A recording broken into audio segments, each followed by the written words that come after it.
శ్రీమాత్రే నమ. జయ గురు దత్తాత్రేయ నమ. ఈ వీడియోలో మనం ఏప్రిల్ 16వ తారీఖు నుంచి 30వ తారీఖు మధ్యలో జరగబోయే పక్ష ఫలితాలు ధనుస్సు రాశి వారికి ఏ విధంగా ఉండబోతున్నాయి అన్న విషయాన్ని మనం ఈ వీడియోలో పరిశీలించే ప్రయత్నం చేద్దాం. మరి ముఖ్యంగా ధనుస్సు రాశి వారి యొక్క గ్రహస్థితి ఈ పక్ష ప్రారంభంలో రవిగ్రహ మార్పుతో అద్భుతమైనటువంటి రాజయోగం లాంటిది ఏర్పడడం జరిగింది. పంచమ స్థానంలో భాగ్యాధిపతి రవి గురుగ్రహంతో కలిసి సంచరించడం ఒక విధంగా లక్ష్మీ యోగం, ఒక విధంగా రాజయోగం ఏర్పడడం జరిగింది. పూర్వపుణ్య స్థానంలో ఈ రెండు గ్రహాలు కలయడం వల్ల జాతకుడికి వ్యక్తిగతంగా కానీ లేదా జాతకుడు చిన్న వయస్కుడైతే వాళ్ళ తండ్రి గారికి కానీ లేదా కుమారుడికి కానీ ఖచ్చితంగా ఏదో ఒక అభివృద్ధి, ఒక ఇంప్రూవ్మెంటు రావడం జరుగుతూ ఉంటుంది. వ్యక్తిగతంగా జాతకుడిలో ఉన్నటువంటి తెలివితేటలకి, అతనిలో ఉన్నటువంటి విద్వత్తుకి తగు విధమైనటువంటి గుర్తింపు రావడం జరుగుతూ ఉంటుంది. వృత్తిలో హోదా పెరుగుతూ ఉంటుంది. సంఘంలో గుర్తింపు రావడం జరుగుతుంది. ఏదో ఒక విషయంలో మీ యొక్క టాలెంటు బయటపడడం వల్ల 10 మంది మిమ్మల్ని అప్రిషియేట్ చేయడం, తగు విధంగా అభినందనలు తెలియజేయడం, ఒక గుర్తింపు లాంటిది రావడం జరుగుతుంది. అది మీ కావచ్చు, మీ కుటుంబంలో ఒకరు కావచ్చు, ఏదైనా కూడా మంచి ఖ్యాతి ఈ సమయంలో మీకు లభించే అవకాశం ఉంది. అలాగే ప్రభుత్వం నుంచి సరైన గుర్తింపు కానీ, ఒక అవార్డు కానీ, ఒక ప్రశంసా పత్రం కానీ, ఏదన్నా ఒక సభా సమావేశాల్లో మీకు సన్మానం జరగడం కానీ, ఇటువంటి ముఖ్యమైన విషయాలు ఈ గురు రవి గ్రహాల వల్ల మీకు లభించే అవకాశం ఉంది. అంటే ఎవరి జన్మజాతకంలో అయినా రవి గురుగ్రహాలు కలిసి ఉంటే వాళ్ళ కుటుంబంలో, వాళ్ళ జాతిలో గొప్ప ఖ్యాతి చెందిన వ్యక్తులుగా రావడం జరుగుతూ ఉంటుంది. అలాగే ఈ కాంబినేషన్ ఎవరి జాతకంలో అయితే ఉంటుందో వాళ్ళకి కంపల్సరీగా పుత్ర సంతానం కలుగుతుంది. వాళ్ళ వల్ల ఆ కుటుంబానికి, జాతకుడికి కూడా మంచి పేరు రావడం జరుగుతూ ఉంటుంది. సో అలాగే పంచమ స్థానంలో గురువు ఉన్నప్పుడు సంతానం కలిగిన తర్వాత భాగ్యోదయం జరుగుతూ ఉంటుంది. సో ఈ కారణం వల్ల ప్రస్తుతం మరి ఈ ధనుసు రాశి వారికి ఈ గురుగ్రహం రవిగ్రహాల కలయికతో భాగ్యోదయం రావడం జరిగింది. అటు ఆర్థిక పరంగా గాను, అటు విద్యాపరంగా గాను ఖచ్చితమైనటువంటి ఇంప్రూవ్మెంట్ రావడం జరిగింది. అలాగే తృతీయ స్థానంలో కుజగ్రహ సంచారం అంటే విజయానికి, ధైర్యానికి, సక్సెస్కి కారణమైనటువంటి కుజుడు 3వ స్థానంలో ఉండడం అన్నది మరి ఇదే రాశిలో ఉన్నటువంటి క్రీడారంగంలో ఉన్న వాళ్ళకి, పోలీస్ డిపార్ట్మెంట్లో ఉన్న వాళ్ళకి, కొత్తగా ఉద్యోగం ప్రయత్నం చేస్తున్న వాళ్ళకి ఖచ్చితంగా ప్రత్యర్థుల మీద విజయాన్ని సాధించి అనుకున్న లక్ష్యాన్ని చేరుకోవడం జరుగుతూ ఉంటుంది. శని కూడా దానికి సహకరించడం వల్ల అటు పారిశ్రామిక రంగంలో ఉన్న వాళ్ళు కానీ, అలాగే వ్యక్తిగత వృత్తిలో ఉన్న వాళ్ళకి కూడా మిగతా వారి మీద అధిగమించి మీ యొక్క పట్టు ఇతర వాళ్ళ మీద సాధించి ఏ రంగంలో ఉన్న ఉన్నత స్థాయి నెంబర్ 1గా ప్రశంసలు పొందే అవకాశం ఉంది. మొత్తం మీద ఈ గ్రహాల బలం మీకు అనుకూలంగా ఉంది. అయితే ముఖ్యంగా శుక్రుడు ఏప్రిల్ 24 వరకు కూడా షష్ఠ లాభాధిపతిగా ఉన్నటువంటి శుక్రుడు 4వ స్థానంలో ఉచ్చ స్థానంలో ఉంటూ రాహుగ్రహ సంచారం వల్ల జాతకుడికి రుణ ప్రయత్నం ద్వారా ఒక గొప్ప ఖరీదైన వాహనం కానీ లేదా ఒక విలాసవంతమైనటువంటి గృహం కానీ కొనుక్కునే అవకాశం ఉంది. అంటే ఎవరి స్థాయికి వాళ్ళు విలాసవంతం అనుకోవచ్చు.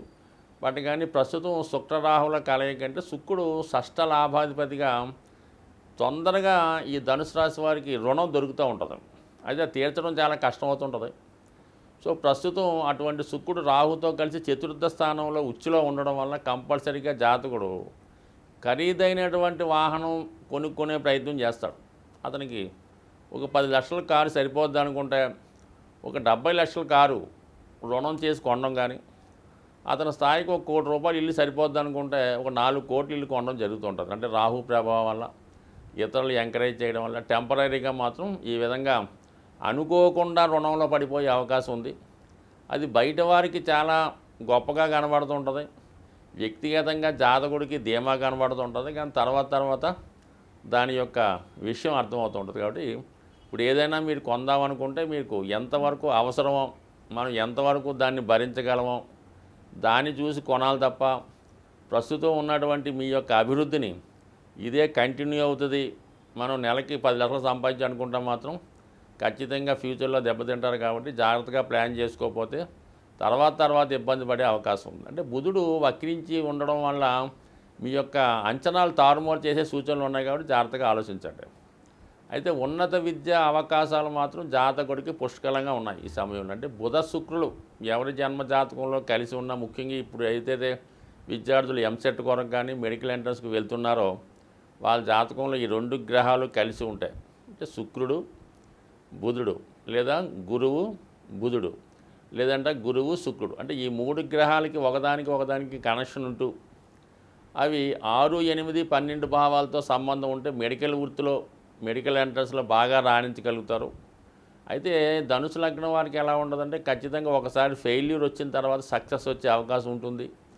వీళ్ళ దగ్గర పాఠాలు నేర్చుకున్న వాళ్ళు వీళ్ళ దగ్గర ఫ్రెండ్స్కి ముందుకు సంపాదించడం జరుగుతూ ఉంటుంది. అంటే వీళ్ళ ఓవర్ కాన్ఫిడెన్స్ వల్ల ప్రతిదీ ముందు టేక్ ఇట్ ఈజీగా తీసుకోవడం వల్ల ఏంటంటే అనుకున్న లక్ష్యాన్ని ముందుగా సాధించలేకపోతూ ఉంటారు. తర్వాత బ్యాచ్లో మళ్ళీ ఖచ్చితంగా రావడం జరుగుతూ ఉంటుంది. కాబట్టి మరి అటువంటి ఛాన్స్ మిస్ చేసుకోకుండా ఆ ఓవర్ కాన్ఫిడెన్స్ కొంత తగ్గించి ఎవరైతే విద్యార్థులు ఎంసెట్కి మొదలు కోచింగ్లు ఇప్పుడు వెళ్తున్నారో వాళ్ళు ఈ 15 రోజులకే కాకుండా మరి మీకు ఇంచుమించుగా జూన్ జూలై వరకు కూడా ఇదే కాంబినేషన్ మీకు వర్కౌట్ అవుతూ ఉంటుంది. కాబట్టి 100% మీరు వ్యక్తిగతంగా మీ మీద మీకు నమ్మకం ఉన్నప్పుడు కూడా మరి ఎక్కువగా కష్టపడి చదివితే తప్ప అనుకున్న లక్ష్యాన్ని చేరడంలో విఫలమయ్యే అవకాశం ఉంది. కాబట్టి ఎక్కువగా శ్రద్ధ పెట్టడం మంచిది. కంపల్సరీగా ఈ రాశి వారు యాజిటీజ్గా ప్రతిరోజు సూర్య నమస్కారం చేసుకోవడం, అదనంగా దక్షిణామూర్తి కానీ దత్తాత్రేయుడు కానీ పూజించుకోవడం వల్ల ఇది విద్యార్థులకి చాలా ఉపయోగపడుతుంది.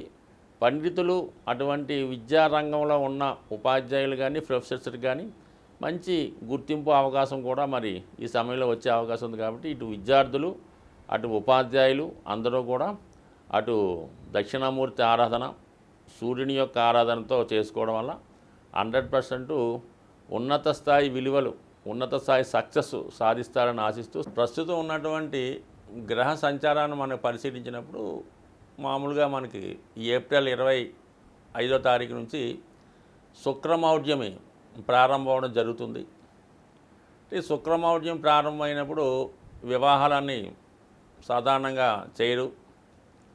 అయితే ముఖ్యంగా ఈ వ్యాపార సంబంధించిన విషయాల్లో కూడా కొత్తగా వ్యాపారాలు ప్రారంభించే వాళ్ళు కూడా, ఎందుకంటే శుక్రుడు ధనకారకుడు, అందువల్ల శుక్రుడు మౌఢ్యంగా ఉన్నప్పుడు ఆ సమయంలో ప్రారంభించినటువంటి వ్యాపార సంస్థలు కానీ వ్యాపారాలు కానీ ఆర్థికపరమైన ఇబ్బందులతో ఇబ్బంది పడుతుంటారు. కాబట్టి ఆ సమయంలో సాధ్యమైనంత వరకు వ్యాపారానికి సంబంధించినటువంటి కొత్తగా ప్రారంభిద్దాం అనుకున్న వాళ్ళు మాత్రం ఇంచుమించుగా మనకి ఏప్రిల్ 24 లోపు ప్రారంభించుకుంటే మంచిది తప్ప దాని తర్వాత మరి ప్రారంభించడం అంత శ్రేయస్కరం కాదు.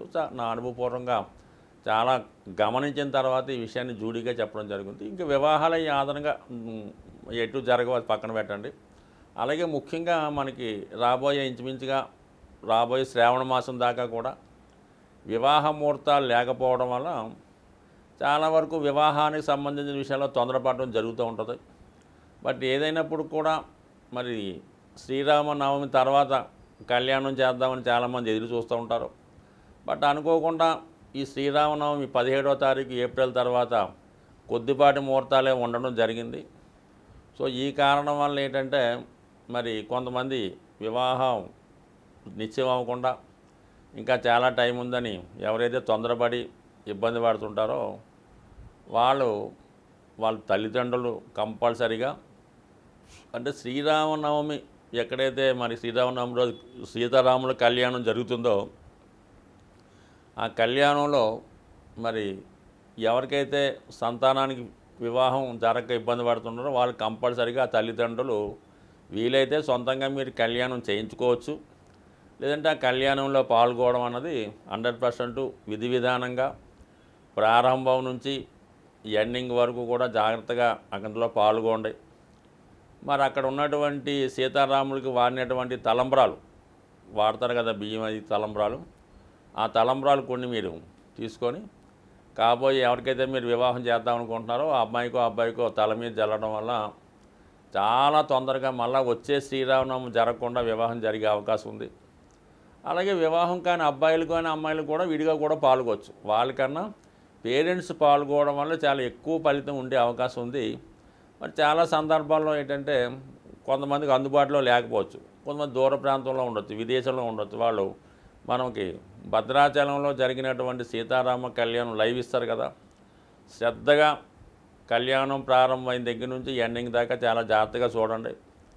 అలాగే మీ ఇంట్లో ఉన్నటువంటి బియ్యాన్ని కూడా దగ్గర కొద్ది పెట్టుకొని అవే తలంబ్రాలుగా భావించి మీరు తల మీద వేసుకోవడం వల్ల కానీ పిల్లలకి వేయటం వల్ల 100% ఈ విధంగా కూడా మరి తొందరగా మీ ఇంట్లో కళ్యాణం జరిగే అవకాశం ఉంది. కాబట్టి ఖచ్చితంగా ఈ అవకాశాన్ని పాల్గొండి. కేవలం ఈ శ్రీరామనవమిలో ఉన్నటువంటి పట్టాభిషేకం కళ్యాణం అన్నది వివాహం సంబంధించిన విషయాల వాళ్ళకి కాకుండా చాలా కాలంగా ఉద్యోగం రాకుండా బాధపడుతున్న వాళ్ళు, అలాగే అన్నదమ్ముల మధ్య ఆస్తి తగాదాలు ఉన్నవాళ్ళు, కోర్టులో ఆస్తులు పోగొట్టుకున్న వాళ్ళు కూడా ఈ శ్రీరామనవమిలో పాల్గొని విధి విధానంగా మరి ఆ రోజు నియమంగా ఉండి ఆ పందిరిలో అందరి భక్తులకు సేవ చేయడం వల్ల మీరు కూడా పాల్గొనడం వల్ల చాలామందిని చూశాను నేను. సంవత్సరం తిరగకుండానే వాళ్ళకి ఉద్యోగాలు రావడం, వివాహం జరగడం.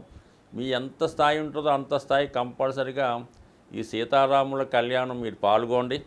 వీలైతే మీరు సొంతంగా చేయించుకోండి. 100% మీకు చాలా మంచి ఫలితం రావడం జరుగుతుంది. స్వస్తి.